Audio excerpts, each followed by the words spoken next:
What's it like being single in Fort Wayne? Are there enough places to go and things to do? Can you meet that special someone in a bar? Those are just a few of the questions we'll examine over the next 4 nights in a special series of reports. Tonight, I'll look at the changing perceptions of singles. In days gone by, it was common for a man and woman to get married at a young age, often right out of high school. Although that still exists today, times have changed. Figures from the U.S. Census Bureau show a dramatic rise in Fort Wayne's single population over the past 20 years. Singles comprised about 15% of the local population back in 1960, but by the 1980 census, that figure had nearly tripled. In fact, the singles population more than doubled between 1970 and 80. This figure makes Fort Wayne look like a singles paradise. The last nationwide census showed that 4 out of 10 Fort Wayne residents were single, whereas across the U.S., fewer than 2 out of 10 people were unmarried. As the figures show, more people are single today than ever before, and there's a reason for that. The social perception of just what it is to be single has changed. Being single is now accepted a lot more. People enjoy being single. They have a lot more freedom. They feel they're in charge of their lives. Women are now enjoying being single.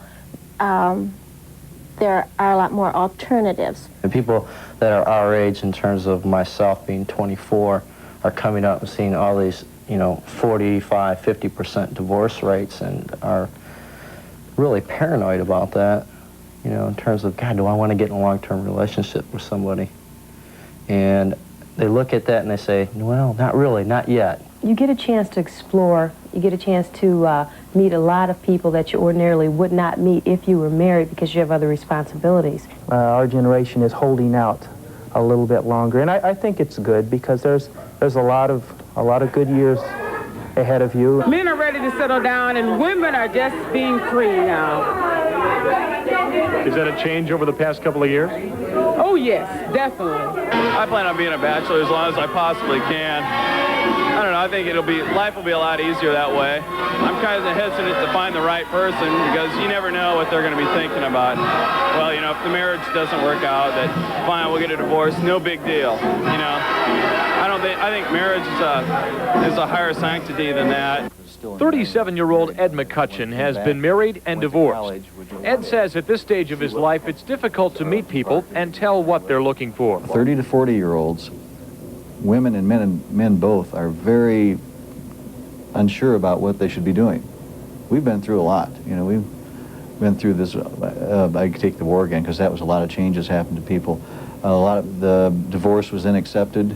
Now marriage is coming back again. We've been through all different phases. You hit 30 to 40, and all of a sudden you're a little bit lost in where you should be. Counselor Vicki Grove says times are indeed changing. She says the macho man that every woman wanted just a few years ago is no longer desirable.